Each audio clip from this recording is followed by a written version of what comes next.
نحمده ونصلي ونسلم على رسوله الكريم أما بعد فقد قال الله تبارك وتعالى في القرآن المجيد والفرقان الحميد أعوذ بالله من الشيطان الرجيم بسم الله الرحمن الرحيم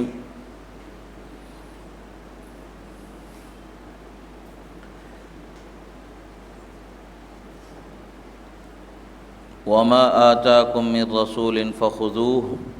صدق الله مولانا العظيم وصدق رسوله النبي الأمين الكريم ونحن على ذلك لمن الشاهدين والشاكرين والحمد لله رب العالمين۔ ایک مرتبہ عقیدت و محبت کے ساتھ درود شریف کا نذرانہ پیش کریں۔ اللہم صلی علی سیدنا نبینا مولانا محمد عدد ما فی علم اللہ صلاة دائمة بدوام ملک اللہ وعلی آلہ واصحابہ اجمعین۔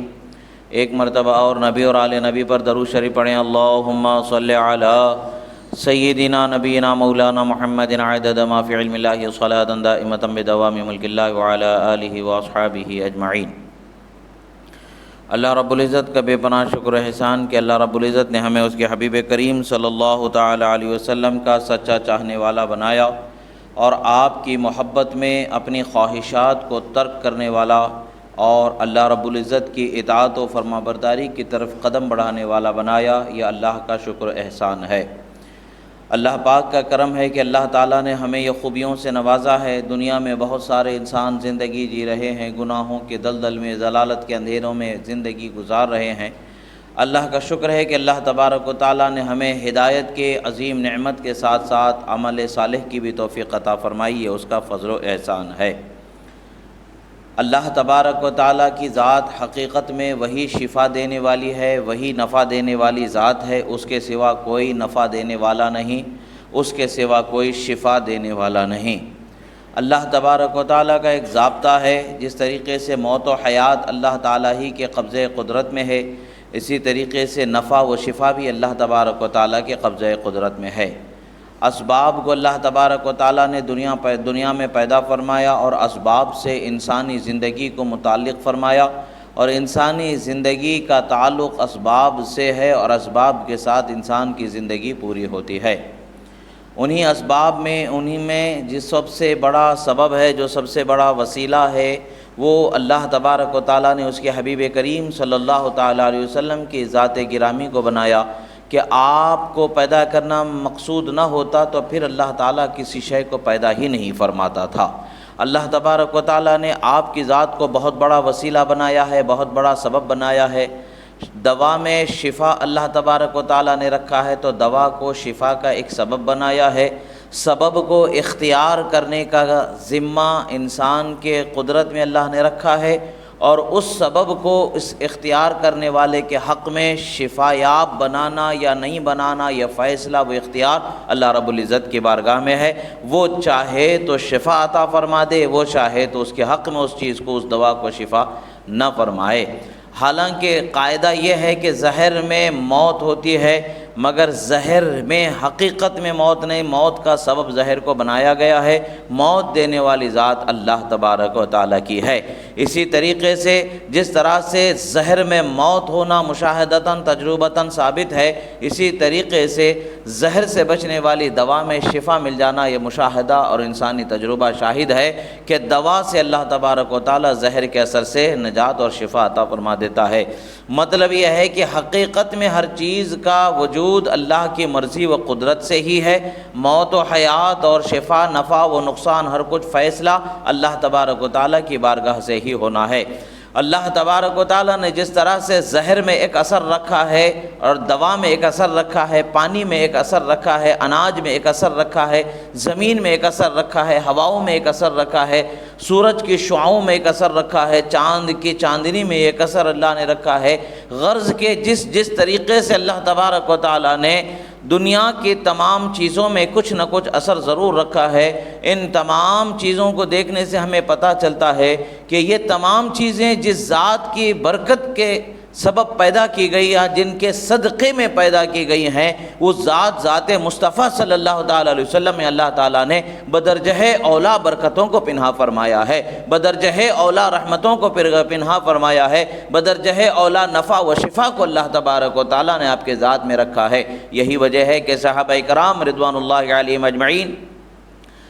اللہ کے رسول صلی اللہ تعالیٰ علیہ وسلم کی بارگاہ میں شفا حاصل کرنے کے لیے حاضر ہوا کرتے تھے، اور اللہ تعالیٰ انہیں شفا عطا فرمایا کرتا تھا۔ اب یہاں پر عرض کرنا یہ ہے کہ جب شفا دینے والی ذات اللہ تبارک و تعالیٰ کی ہے تو پھر مخلوق سے شفا کیسے مل سکتی ہے؟ حقیقت تو یہی ہے کہ اللہ کی مرضی سے جس طرح سے دوا میں شفا ہے ویسا ہی دعا میں بھی اللہ تعالیٰ نے شفا رکھا ہے، اور اسی طریقے سے ایک دوا، ایک ذریعہ جو اللہ تعالیٰ نے رکھا، ایک شے محسوس جو اللہ تعالیٰ نے رکھی ہے، اسی طریقے سے اللہ کے محبوب بندوں کے جسم ہائے مبارکہ سے تعلق رکھنے والی ہے وہ چیز جو شے محسوس جسے کہا جائے، ان چیزوں میں بھی اللہ تبارک و تعالیٰ نے برکتوں کو پوشیدہ فرمایا ہے۔ حضرات صحابہ کرام رضوان اللہ علیہم اجمعین فرماتے ہیں کہ ایک روایت میں آتا ہے کہ جس سے خصائص کبریٰ میں روایت فرمایا گیا ہے، حضرت ملاعب الاسنہ رضی اللہ تعالیٰ عنہ فرماتے ہیں کہ میرے پیٹ میں سخت درد رہا کرتا تھا، میں نے ایک شخص کو نبی کریم صلی اللہ تعالیٰ علیہ وسلم کی بارگاہ میں بغرض شفا بھیجا۔ میں رسول اللہ صلی اللہ تعالیٰ علیہ وسلم کی بارگاہ میں میرے پیٹ میں بہت درد رہ رہا ہے، رسول اللہ صلی اللہ علیہ وسلم کے پاس میں نے شفا کے لیے کسی کو بھیجا تو سرکار مدینہ صلی اللہ تعالیٰ علیہ وسلم نے کیا فرمایا؟ روایت میں آتا فتناول النبی صلی اللہ تعالیٰ علیہ وسلم مدرة من الارض فتفعل فيها ثم ناولها إياه فقال دفها أي خلطها بماء ثم اسقها إياه ففعل فبرئ ثم اسقها إياه ففعل فبرئ كما قال رسول اللہ صلی اللہ تعالی علیہ وسلم۔ فرماتے ہیں کہ رسول اکرم صلی اللہ علیہ وسلم کی بارگاہ میں وہ صحابی حاضر ہوئے اور انہوں نے عرض کیا کہ حضور فلاں کے پیٹ میں درد رہتا ہے، وہ آپ کی بارگاہ میں کچھ طلب فرماتے ہیں، آپ ان کے لیے کچھ عطا فرما دیں۔ رسول اللہ صلی اللہ تعالی علیہ وسلم نے آپ کے سامنے جو مٹی کا ڈھیلا زمین پر پڑا ہوا تھا اسے آپ نے اٹھایا اور اس پر اپنا تھوک مبارک ڈال دیا اور فرمایا کہ جاؤ اس مٹی کے ڈھیلے کو پانی میں گھول کر کے اسے پانی پلا دو، اللہ تعالیٰ شفا عطا فرما دے گا۔ حقیقت میں کیا ہے؟ اللہ تبارک و تعالیٰ یہ بتانا چاہتا ہے کہ اللہ کے رسول کو اللہ نے ایسا اختیار عطا فرمایا ہے کہ جو چیز دوا نہیں اسے دوا بنا دے سکتے ہیں، اور جو دوا سوچے نہیں جا سکتی اس شے سے دوا ہو کر کے شفا اللہ تعالیٰ کی بارگاہ سے دلا دیتے ہیں۔ اسی لیے اللہ کے رسول صلی اللہ تعالیٰ علیہ وسلم کی بارگاہ میں وہ جو صحابی آئے تھے انہیں خوب معلوم تھا تو شفا تو اللہ ہی دینا ہے، مگر اللہ کی بارگاہ سے شفا دلانے والی ذات کون ہے؟ وہ ذات مصطفیٰ صلی اللہ تعالیٰ علیہ وسلم ہے۔ وہ جس پر انگلی رکھ دیں وہ شفا یاب بنا دی جائے، وہ جس پر اپنا لعاب ڈال دیں اسے شفا والی بنا دی جائے۔ اللہ کے رسول صلی اللہ تعالیٰ علیہ وسلم نے مٹی کے ڈھیلے پر تھوک دیا، اس کو مٹی کے ڈھیلے کو گھولنے کے بعد پانی میں اسے پلا دیا گیا۔ روایت میں آتا ہے کہ اس کے بعد پھر کبھی ان کے پیٹ میں درد ہوا ہی نہیں۔ یہ اللہ کے رسول صلی اللہ تعالیٰ علیہ وسلم کے تھوک مبارک کی برکتیں ہیں۔ ظاہر اس سے سمجھ میں آتا ہے کہ رسول اللہ صلی اللہ تعالیٰ علیہ وسلم کے لعاب مبارک میں اللہ تبارک و تعالیٰ نے شفا کو رکھا ہی ہے، اور ساتھ ہی ساتھ مٹی کے ڈھیلے پر وہ لعاب مبارک لگ گیا تو مٹی کو شفا کی دوا بنا دیا گیا، یعنی اصل دوا تو دوا لعاب مصطفیٰ صلی اللہ تعالیٰ علیہ وسلم ہے، اور اصل شفا ذات مصطفیٰ اور حقیقت میں اللہ تعالیٰ ہی شفا دینے والا ہے۔ یہ دنیا کا سب سے بڑا وسیلہ، دنیا کا سب سے بڑا اسباب میں سب سے بڑا سبب ذات مصطفیٰ صلی اللہ تعالیٰ علیہ وسلم کو اللہ نے بنایا ہے۔ رسول اللہ صلی اللہ تعالیٰ علیہ وسلم کے صحابہ کرام رضوان اللہ تعالیٰ علیہم اجمعین اسی طریقے سے فرمایا کرتے تھے، جیسا کہ خیبر کے موقع پر حضرت مولا علی شیر خدا رضی اللہ تعالیٰ عنہ کے آنکھ مبارک آ گئی تھیں تو آنکھ میں درد تھا، رسول اللہ صلی اللہ تعالیٰ علیہ وسلم نے فرما دیا تھا کہ غدن لأعطین الرأیۃ، فرماتے ہیں کہ میں کل ایسے شخص کو جھنڈا عطا کروں گا یحب اللہ ورسولہ ویحبہ اللہ ورسولہ، فرمایا جو اللہ اور اس کے رسول سے محبت کرتا ہے اور اللہ اور اس کے رسول اس سے محبت فرماتے ہیں۔ صحابہ کرام رضوان اللہ علیہم اجمعین اس جھنڈے کے حاصل کرنے کے لیے ہر ایک یہی تمنا لیے بیٹھا تھا کہ کاش کہ کل وہ جھنڈا میرے ہاتھ میں عطا فرما دیا جائے، کاش کہ کل وہ جھنڈا میرے ہاتھ میں عطا فرما دیا جائے۔ حالانکہ اس سے قبل تمام صحابہ کرام اپنے اپنے طور پر کوشش کر چکے ہیں، سب کو معلوم ہے کہ ہم نے اپنی طاقت بھر کوشش کر لی مگر اس کوشش میں ہمیں کامیابی نہیں مل پائی ہے۔ کامیابی کب مل سکتی ہے؟ جب مصطفیٰ پیارے کا کامیابی کا اعلان عطا فرما دیا جائے۔ یہ اعلان رسول اللہ نے فرما دیا کہ کل کامیاب شخص کے ہاتھ میں کامیابی کا جھنڈا عطا فرما دیا جائے گا، اور تمام صحابہ تمنا کیے ہوئے ہیں کہ ان کے ہاتھ میں جھنڈا عطا کیا جائے، مگر رسول اللہ صلی اللہ تعالیٰ علیہ وسلم کا منظور کچھ اور تھا، اور آپ نے کسی ذات کا انتخاب فرما لیا تھا، بلکہ اصل سے اس ذات کا انتخاب ہو چکا تھا کہ جسے رسول اللہ جھنڈا عطا فرمانے والے تھے۔ حضرت مولا علی شیر خدا رضی اللہ تعالیٰ عنہ کو تلاش کیا، سرکار نے فرمایا کہ کہاں ہیں علی؟ صحابہ نے عرض کیا یا رسول اللہ ان کی آنکھ آئی ہیں۔ سرکار نے فرمایا انہیں لے کر آؤ۔ ایک شخص ان کا ہاتھ پکڑے پکڑے رسول اللہ صلی اللہ علیہ وسلم کی بارگاہ میں لائے۔ رسول اللہ صلی اللہ تعالیٰ علیہ وسلم نے اپنے زانو مبارک پر لٹایا اور اپنا لعاب مبارک، تھوک مبارک حضرت مولا علی کی آنکھوں میں ڈال دیا۔ جیسے ہی رسول اللہ کا لعاب حضرت مولا علی کی آنکھوں میں پڑنا تھا، اللہ کے رسول صلی اللہ تعالیٰ علیہ وسلم کے لعاب مبارکہ کا وہ اثر تھا کہ حضرت مولا علی فوراً اسی وقت پر آنکھ کے درد سے دور فرما دیا گیا اور شفا یاب ہو کر کے، صحت مند ہو کر کے سرکار کے سامنے حاضر تھے۔ اس روایت کو رسول اللہ صلی اللہ تعالیٰ علیہ وسلم کے صحابہ، کثیر صحابہ نے روایت فرمایا۔ بخاری شریف میں بھی یہ روایت مبارک موجود ہے۔ حضرت سہل بن سعد رضی اللہ تعالیٰ عنہ اس حدیث مبارکہ کے راوی ہیں۔ اسی واقعے کو حضرت امام المسلمین امام اعظم ابو حنیفہ رضی اللہ تعالیٰ عنہ نے بھی اپنے قصیدہ مبارکہ میں روایت فرمایا، وعلی من رمد بہ داویتہ فی خیبر فشفا بطیب لمعا، کا فرمایا کہ اے رسول اللہ صلی اللہ علیہ وسلم، اے اللہ کے رسول، اے اللہ کے حبیب، حضرت علی کی خیبر کی لڑائی کے وقت پر جب آنکھ آ گئی تھی تو شفا انہیں کیسے عطا ہوئی؟ وہ تو آپ کے لعاب مبارک ہی سے تو انہیں شفا ملی ہے۔ یعنی امام جس کے ہم تقلید کرتے ہیں، جس کے نقش قدم پر ہم چلتے ہیں، جن کے فتاووں پر ہم عمل کرتے ہیں، وہ امام اعظم ابو حنیفہ رضی اللہ تعالیٰ عنہ کا بھی عقیدہ یہ تھا کہ رسول اللہ شفا عطا فرمانے والے بنائے گئے ہیں، اور ہمارا بھی عقیدہ ہے کہ رسول اللہ صلی اللہ علیہ وسلم شفا عطا فرمانے والے ہیں، شفا دینے والے ہیں۔ جس طرح سے دوا میں اللہ نے شفا رکھا ہے، اس سے کروڑہا درجے بڑھ کر کے اللہ نے مصطفیٰ پیارے صلی اللہ علیہ وسلم کو شفا دینے والا بنایا ہے۔ رسول اللہ صلی اللہ تعالیٰ علیہ وسلم کی بارگاہ میں ایک صحابی حضرت رفاع رضی اللہ تعالیٰ عنہ حاضر ہوتے، خصائص کبریٰ کی روایت ہے، فرماتے رمیت بسہم یوم بدر، فرماتے ہیں کہ بدر کے دن مجھے تیر لگ گیا، میری آنکھ میں تیر لگ گیا ہے اور آنکھ پھوٹ گئی تھی۔ میں رسول اللہ صلی اللہ تعالیٰ علیہ وسلم کے بارگاہ میں، یعنی آنکھ کا ڈھیلا نکل کے باہر آ گیا تھا، آنکھ کا ڈھیلا نکل کے باہر آ گیا تھا۔ میں رسول اللہ صلی اللہ تعالیٰ علیہ وسلم کے بارگاہ میں حاضر ہوا۔ رسول اللہ صلی اللہ تعالیٰ علیہ وسلم نے میری آنکھ سے لگے ہوئے تیر کو اپنے لعاب مبارک کے لگانے کے بعد ایسا نکالا کہ مجھے اس کا درد ہی محسوس نہیں ہوا۔ آج درد مٹانے کے لیے آدمی کو انسولین لینا پڑتا ہے، جو انستھیشیا لینا پڑتا ہے، اور نہ جانے کیسے کیسے شفا کے لیے، یعنی سن کرنے کے لیے، درد کا احساس ختم کرنے کے لیے دوائیوں کا استعمال کرنا پڑتا ہے۔ وہاں پر رسول اللہ صلی اللہ تعالیٰ علیہ وسلم نے اپنا تھوک مبارک ڈال دیا، دعا فرمایا اور تیر کو نکال لیا۔ آپ فرماتے ہیں گویا کہ میری آنکھ میں تیر لگا ہی نہیں، میرا حال ایسا ہو گیا تھا۔ یعنی آنکھ وہ کہ جس میں تیر لگا ہوا ہے، اور تیر نکالنے کے بعد وہی آنکھ ایسی ہو گئی کہ اس آنکھ میں گویا کہ تیر ہی نہیں لگا ہے۔ یعنی اس زمانے کی سرجری کو بھی اس زمانے کا رسول اللہ صلی اللہ علیہ وسلم کے لعاب مبارک کا معجزہ ایسا تھا کہ قیامت تک کے کوئی تصور نہیں کر سکتا کہ ایسے معجزات بھی دنیا میں وجود میں آئے ہیں۔ اس کو پھر سے اس کی نظیر پیش کرنے کی کوئی تصور بھی، اس کی نظیر کا کوئی تصور ہی دنیا میں نہیں ہو سکتا ہے۔ حقیقت میں یہ ہے کہ معجزہ اسی کو کہتے ہیں جو عام انسانوں کے بس کے باہر ہے، اور پھر اللہ کے پیغمبروں ہی سے جو سرزد ہوتا ہے، پیغمبروں کے سوا کوئی اس معجزے کو ظاہر کر ہی نہیں سکتا ہے، اور انہی کے صدقے میں ان کے ماننے والے، ان کے امتیوں سے خرق عادت کوئی چیز رونما ہو جاتی ہے،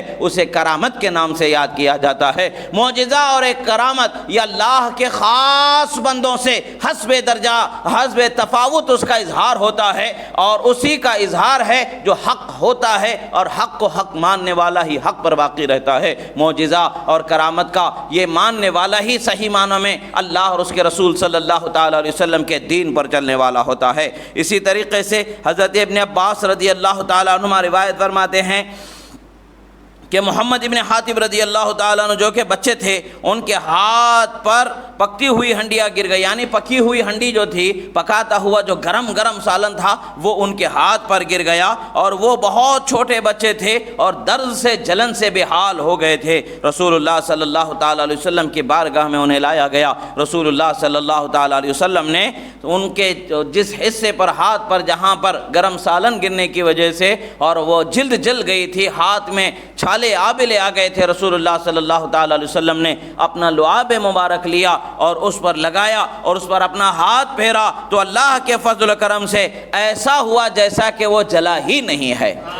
رسول اللہ صلی اللہ تعالیٰ علیہ وسلم کو اللہ تبارک و تعالیٰ نے شفا دینے والا بنایا ہے، اور اللہ کے رسول صلی اللہ تعالیٰ علیہ وسلم کی ذات سے شفا ملی ہے۔ اسے شفا شریف میں اس واقعے کو روایت فرمایا گیا ہے۔ اسی طریقے سے بخاری شریف میں بھی روایت ہے، بیہقی شریف میں بھی روایت ہے، خصائص کبریٰ میں بھی واقعے کو روایت کیا گیا ہے۔ یعنی واقعہ سند کے اعتبار سے، مستند ہونے کے اعتبار سے، مقبول اور صحیح ہونے کے اعتبار سے کوئی کمی نہیں رکھتا ہے۔ اللہ کے فضل و کرم سے رسول اللہ صلی اللہ تعالیٰ علیہ وسلم کے معجزات ایسے ہیں، اتنے ہیں کہ انسان گننا اور شمار کرنا اس کے لیے دشوار ہے۔ اللہ تبارک و تعالیٰ نے آپ کو تمام انبیاء کو جو الگ الگ معجزے ملے تھے، ان سے کہیں زیادہ معجزات کا سر چشمہ بنایا، منبع معجزات اور سراپا معجزہ بنا کر کے دنیا میں مبعوث فرمایا۔ رسول اللہ صلی اللہ تعالیٰ علیہ وسلم کی بارگاہ میں ایسے ہی ایک صحابی آتے ہیں، حضرت عبداللہ ابن انیس رضی اللہ تعالیٰ عنہ فرماتے ہیں کہ ایک یہودی نے میرے چہرے پر ایسا زخم مارا کہ سر کی ہڈیاں تک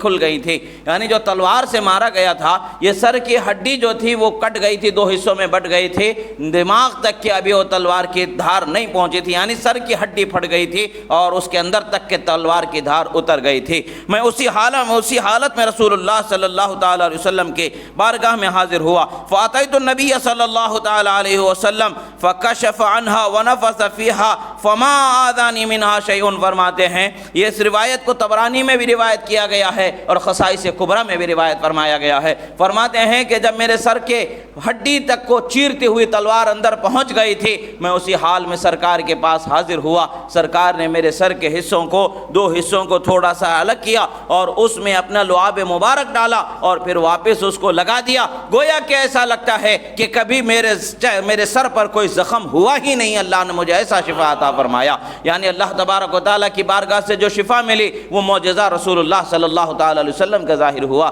اس سے بھی پتہ چلتا ہے کہ صحابہ کرام کا یہ عقیدہ تھا کہ شفا دینے والی ذات رسول اللہ سے بڑھ کر کے دنیا میں کسی کو اللہ نے بنایا ہی نہیں ہے۔ دوا بھی آپ کے در کی بھیک مان کر کے شفا ہو جاتی ہے، دوا کو شفا والا بنانا وہ ذات مصطفیٰ صلی اللہ علیہ وسلم کو اللہ نے بنایا، اور آپ کو شفا والا بنانے والی ذات رب ذوالجلال رب العالمین کی ذات ہے۔ وہ رب العالمین ہے، یہ رحمت للعالمین ہے، وہ تمام عالم کا خالق ہے، یہ تمام عالم کے لیے رحمت بنا کر کے پیدا فرمائے گئے ہیں۔ رسول اللہ صلی اللہ تعالیٰ علیہ وسلم کی یہ عظیم الشان معجزات اور آپ کے لعاب مبارک کی جو برکتیں ہیں، ان برکتوں کو صحابہ کرام نے روایت فرمایا ہے۔ اس طریقے سے روایت فرمایا ہے کہ ایک واقعے کو ہمارے سامنے بیان فرمایا گیا ہے۔ حضرت عمرو بن معاذ انصاری رضی اللہ تعالیٰ عنہ کا پاؤں کٹ گیا تھا، رسول اللہ صلی اللہ تعالیٰ علیہ وسلم نے پاؤں پر تلوار لگی، پاؤں کٹ گیا تھا، رسول اللہ نے فوراً اس پر اپنا لعاب مبارک لگایا اور اس پاؤں کو کٹے ہوئے حصے سے پھر جوڑ دیا تو فوراً وہ پیر جڑ گیا۔ آج کتنی بڑی سرجری کرنے کے بعد بھی وہ پیر کو، کٹے ہوئے پیر کو فوراً جوڑا نہیں جا سکتا ہے، وقت لگتا ہے ہڈی کے جوڑنے میں، اس کو کبھی کڈی ڈال کے اس کو جوائنٹ کیا جاتا ہے، یا اور طریقے سے پلاسٹر وغیرہ، دنیا کی بہت ساری چیزیں، ایک طویل وقت لگتا ہے جوڑنے کے لیے، ہڈی سے ہڈی ملنے کے لیے کافی وقت لگتا ہے، وہ بھی وقت معینہ کے ساتھ، وہ بھی وقت رہتے اس کا علاج ہو جائے تو ہو سکتا ہے۔ مگر یہ میدان جنگ ہے، نہ وہاں طبیب ہے، نہ وہاں رکنے کا کسی کے پاس انتظار ہے، ان کو معلوم ہے یا تو رسول اللہ کے نام پر قربان ہو جاؤ، یا تو رسول اللہ کی حفاظت کرنے والے غازی بن کے دنیا میں زندگی گزارو۔ ان کے پاس دو ہی فیصلے تھے، یا تو قربان ہو جاؤ یا تو رسول اللہ کی حفاظت کرنے والے ہو جاؤ، یہ دو میں سے کوئی ایک ہونا ہے، اور دونوں فیصلوں پر وہ راضی ہوا کرتے تھے۔ اب رسول اللہ صلی اللہ تعالیٰ علیہ وسلم قربان ہونے والے کے لیے جنت کا مژدہ سنا رہے ہیں، اور حفاظت کرنے والوں کے لیے رسول اللہ امان اور شفا کا مژدہ عطا فرما رہے ہیں۔ رسول اللہ صلی اللہ علیہ وسلم کی بارگاہ سے یہ امان انہیں ملی ہوئی ہے، وہ سرکار کی خدمت میں حاضر ہوتے ہیں۔ رسول اللہ صلی اللہ تعالیٰ علیہ وسلم نے لعاب مبارک لگایا اور پیر کو جوڑ دیا تو پیر ایسا ہو گیا جیسا کہ کٹا ہی نہیں تھا۔ الاصابہ کے اندر اس واقعے کو ذکر فرمایا گیا ہے۔ اسی طریقے سے حضرت ابو سعید الخدری رضی اللہ تعالیٰ عنہ فرماتے ہیں کہ ایک جنگ کے موقع پر حضرت ابو قتادہ رضی اللہ تعالیٰ عنہ کے چہرے پر ایک تیر لگا، حضور صلی اللہ تعالیٰ علیہ وسلم نے ان کو بلایا اور فبصق علی اثر سهم فی وجہ ابی قتادہ قال فما ضرب علی ولا قاہ، فرماتے ہیں کہ رسول اللہ صلی اللہ تعالیٰ علیہ وسلم نے جیسے ہی حضرت ابو قتادہ کو دیکھا کہ ان کے چہرے پر ایک تیر لگا ہوا ہے، سرکار نے انہیں قریب بلایا، سرکار بلاتے ابو قتادہ ادھر آؤ، قریب بلایا گیا۔ قریب بلانے کے بعد سرکار مدینہ صلی اللہ تعالیٰ علیہ وسلم نے ان کے تیر لگے ہوئے جگہ پر اپنا لعاب مبارک ڈالا اور تیر نکالا اور ہاتھ سے پھیرا۔ حضرت ابو قتادہ فرماتے ہیں نہ تیر چبھنے کا درد تھا، نہ تیر نکلنے کا درد تھا، نہ نشان جو زخم کا باقی تھا، گویا کہ میرے چہرے پر کوئی معاملہ ہوا ہی نہیں، خدا نے میرے چہرے کو ایسے بنا دیا۔ یہ اللہ کے رسول صلی اللہ تعالیٰ علیہ وسلم کے لعاب مبارک کی برکتیں ہیں جو اللہ تبارک و تعالیٰ نے عطا فرمایا ہے۔ اسی طریقے سے دوسری روایت کو روایت کیا جاتا ہے کہ غزوہ خیبر کے دن حضرت سلمہ ابن اکوع رضی اللہ تعالیٰ عنہ کے پنڈلی پر ایسی ضرب لگی کہ جس سے لوگ گمان کرنے لگے کہ وہ شہید ہو گئے، یعنی پنڈلی پر ایسے مار لگا تھا، ایسے زخمی ہوئے تھے کہ اس درد کا حال اور زخم کی حالت دیکھ کر کے لوگوں کا یہ گمان ہوا کہ اب یہ بچنے والا زخم نہیں ہے، یہ بچنے والا مار نہیں ہے، یہ تو ان کی شہادت ہونے ہی والی ہے۔ مگر اچانک رسول اللہ صلی اللہ تعالیٰ علیہ وسلم کی بارگاہ میں انہیں حاضر کیا گیا۔ فرماتے ہیں فاتیت النبی صلی اللہ تعالی علیہ وسلم فنفث فیہ 3 نفثات فما اشتکیتها حتی الساعہ، فرماتے ہیں جس وقت پر وہ روایت بیان فرما رہے ہیں، بخاری شریف کے اندر یہ حدیث مبارکہ ہے، فرماتے ہیں سرکار مدینہ کی بارگاہ میں میں حاضر ہوا، رسول اللہ صلی اللہ علیہ وسلم نے 3 مرتبہ اس زخم پر اپنا لعاب مبارک کو ڈالا، 3 مرتبہ اس زخم کو ڈالا۔ اس کے بعد فرماتے ہیں کہ میرا حال یہ ہوا کہ کبھی نہ مجھے اس زخم کا درد ہوا، نہ کبھی اس زخم کا میں نے نشان پایا۔ وہ وقت تھا اور آج کا وقت ہے کہ میں صحیح و سلامت چلتا پھرتا دنیا کے سامنے نظر آ رہا ہوں۔ یہ صحابہ کرام رضوان اللہ علیہم اجمعین کا یہ طریقہ ہے کہ وہ رسول اللہ صلی اللہ تعالیٰ علیہ وسلم کی بارگاہ میں حاضر ہو کر کے شفا پایا کرتے تھے۔ ایسے ہی حضرت کلثوم ابن حسین کے سینے میں ایک تیر لگ گیا، وہ فرماتے ہیں کہ میں رسول اللہ کی بارگاہ میں حاضر ہوا، فبصق رسول اللہ صلی اللہ علیہ وسلم فیہ فبرئ، شفا شریف کی روایت ہے، فرماتے میرے سینے میں تیر لگ گیا تھا، زخم سے چور تھا، میں رسول اللہ کی خدمت میں حاضر ہوا، رسول اللہ نے لعاب مبارک میرے سینے پر ڈالا اور تیر کو نکالا، میرا زخم صاف ہو گیا اور مجھے کوئی درد باقی نہیں بچا۔ اسی طریقے سے جنگ بدر کے موقع پر ابو جہل نے جن کے ہاتھوں موت پائی، ابو جہل کو قتل کرنے والے جو ہیں حضرت معوذ ابن عفرا رضی اللہ تعالیٰ عنہ کا ہاتھ کاٹ ڈالا تھا ابو جہل نے۔ میدان جنگ میں یہ 2 چھوٹے چھوٹے بچے تھے، معاذ و معوذ، یہ دونوں نے رسول اللہ صلی اللہ تعالیٰ علیہ وسلم کے دفاع میں رسول اللہ صلی اللہ علیہ وسلم کی شان و عظمت کی حفاظت میں اپنی جانوں کو قربان کرنے کا عزم مصمم کر لیا تھا، ارادہ کر لیا تھا۔ بدر کا میدان ہے، وہ حضرت عبد الرحمن ابن عوف رضی اللہ تعالیٰ عنہ کے بازو جا کے کھڑے ہو جاتے ہیں، کہتے ہیں چچا جان ہمیں اس شخص کے بارے میں بتائیے جسے ابو جہل کہا جاتا ہے، یعنی مکہ سے آنے والے ہیں، یہ مدینے کے رہنے والے بچے ہیں، انہوں نے کبھی ابو جہل کو نہیں دیکھا ہے، مگر ابو جہل رسول اللہ کو ستایا کرتا تھا، رسول اللہ کی شان میں بے ادبی کیا کرتا تھا، یہ ان بچوں کو پتا تھا۔ تو جذبہ ایمان یہ تھا کہ میدان بدر میں وہ تلوار لے کے اترے ہوئے ہیں، کسی اور کو تلاش نہیں کر رہے ہیں، اسی کو تلاش کر رہے ہیں جو رسول اللہ کو تکلیف دیا کرتا تھا۔ حضرت عبد الرحمن ابن عوف رضی اللہ تعالیٰ عنہ سے انہوں نے کہا کہ ابو جہل کہاں ہے، ہمیں دکھا دو، ہم ابو جہل سے مقابلہ کرنا چاہتے ہیں۔ حضرت عبد الرحمن ابن عوف نے کہا ابو جہل سے تمہارا کیا ایسا غصہ ہے، کیا تمہیں اس کے ساتھ ایسا یہ معاملہ ہے کہ تم خاص اسی کو قتل کرنے یا اسی کے ساتھ جنگ کرنے کا ارادہ رکھتے ہو؟ بچوں نے کہا چچا جان، ہم نے سنا ہے کہ وہ ہمارے آقا و مولا رحمت عالم صلی اللہ علیہ وسلم کی شان میں بے ادبی کرنے والا ہے، ہم اسے کبھی برداشت نہیں کر سکتے ہیں۔ حضرت عبد الرحمن ابن عوف نے اس کی طرف اشارہ کر کے بتا دیا، وہ دیکھو جو لوگوں کے گھیرے میں گرا ہوا ہے، اونچے تخت پر بیٹھا ہوا ہے، جس کے تخت کو لوگ اٹھائے ہوئے ہیں، وہ ابو جہل ہے جو وہاں پر ٹھہرا ہوا ہے۔ ابو جہل کو بتا دیا گیا۔ اب یہ دونوں بچے میدان میں آگے بڑھتے ہیں، نہ انہیں اپنی جان کے کٹنے کا، نہ اپنے مرنے کا خوف ہے، نہ فکر ہے، نہ اندیشہ ہے، نہ گھر کا خیال ہے، نہ گھر کے رشتہ داروں کا ہوش ہے۔ ہوش ہے تو صرف ایک ہوش ہے، مصطفیٰ کی عزت پہ قربان ہونا ہے، یا پھر وہ جو مصطفیٰ کی شان میں بے ادبی کرنے والا ہے اسے برداشت نہیں کیا جائے گا۔ وہ حاضر بڑھتے ہیں، وہ آگے بڑھتے ہیں، اور موقع ہوتا ہے میدان میں کہ ایک وقت وہ آتا ہے کہ اس کے ساتھی سب اسے چھوڑ کے ہٹ جاتے ہیں،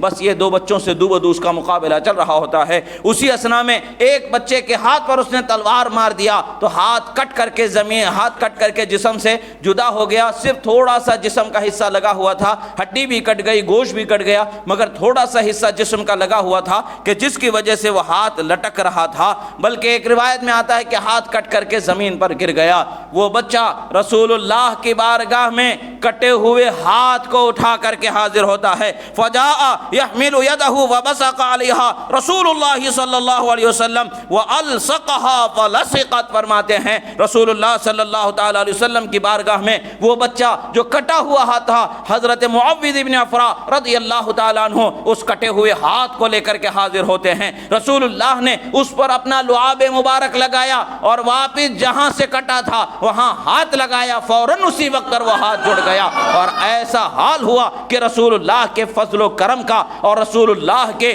شفا عطا کرنے کا وہ ایسا جمال و کمال کا منظر رہا کہ دنیا آج بھی اس منظر کو یاد کرتی ہے، حیران ہو جاتی ہے کہ اللہ کے رسول صلی اللہ تعالی علیہ وسلم کو اللہ تبارک و تعالی نے کیسی عظمتوں والا بنایا تھا، کیسی شان و رفعت والا بنایا، کیسے مقام و بلند اور کیسے مرتبہ بالا والا بنایا تھا۔ اسی لیے کہتے ہیں سب سے اعلیٰ و اولا ہمارا نبی، سب سے بالا و والا ہمارا نبی، سب بجھ گئیں جس کے آگے سبھی مشعلیں، شمع وہ لے کر کے آیا ہمارا نبی۔ اور ہم کہتے کون دیتا ہے، دینے کو منہ چاہیے، دینے والا ہے سچا ہمارا نبی۔ یہ اللہ کے رسول صلی اللہ تعالی علیہ وسلم کی ذات گرامی کو اللہ نے سراپا شفا، برکت، رحمت، ہدایت بنایا، اور آپ پر جو نثار ہو جاتے ہیں، آپ پر جو قربان ہو جاتے ہیں، جو اہل اللہ ہیں، صحابہ و اہل بیت اور اللہ کے ولی، علماء، مجتہدین، جن کی ایک اہل اللہ کی جماعت دنیا میں ہے، وہ سب کے سب کو رسول اللہ کے صدقے میں اللہ نے شفا والا بنایا ہے، اور وہ رسول اللہ کے صدقے میں شفا کا اثر پائے ہیں، وہ دعا کرتے ہیں خدا شفا دے دیتا ہے، وہ ہاتھ لگاتے ہیں خدا شفا عطا فرما دیتا ہے، وہ پیٹھ لگاتے ہیں بانجھوں کو اللہ تعالیٰ اولاد عطا فرما دیتا ہے۔ الغرض یہ ہے کہ اللہ تعالیٰ نے اپنے محبوب بندوں کو شفا دینے والا سبب و وسیلہ بنایا ہے۔ اللہ تعالیٰ شفا کا خالق ہے، خدا شفا دینے والا ہے، شفا بانٹنے والے اس کے محبوب بندوں کو اللہ نے بنایا ہے۔ اللہ کا فضل ہے کہ اللہ تعالیٰ نے ہمیں یہ سمجھ عطا فرمائی اور یہ ہمیں سیکھنے کی توفیق عطا فرمائی، اور یہ عقیدہ رکھنے کا ہمیں اللہ تعالیٰ نے ہوش عطا فرمایا، یہ اس کا شکر ہے۔ عزیزو، رسول اللہ کی قدر کرنا، رسول اللہ کی محبت کرنا، رسول اللہ کے نام پر جان کے قربان کرنے کا جذبہ رکھنا، یہ خوش نصیب لوگوں کو میسر ہوتا ہے۔ بدبخت بد نصیب لوگوں کو یہ نعمتوں سے نہیں مالا مال کیا جاتا، مالا مال وہی ہوتے ہیں جنہیں اللہ تعالیٰ خوش نصیب بنا کر کے پیدا فرمایا ہے۔ اللہ رب العزت کی بارگاہ میں دعا ہے جو جو کہا گیا سنا گیا، کہنے میں سننے میں جو غلطی ہوئی اللہ تعالیٰ اسے معاف فرمائے، اور جو کچھ صحیح و درست کہا گیا اللہ تعالیٰ اسے قبول فرمائے اور ہمارے سینوں میں محفوظ فرمائے۔ پروردگار ہم گناہگار ہیں، ہمارے گناہوں کو معاف فرما، ہم خطا کار ہیں، ہمارے خطاؤں کو معاف فرما۔ پروردگار تیرے حبیب کریم صلی اللہ تعالیٰ علیہ وسلم کے صدقے و طفیل میں مولا ہمیں دنیا و آخرت کی کامیابیوں سے ہمکنار فرما۔ پروردگار جو بیمار ہیں انہیں شفا عطا فرما،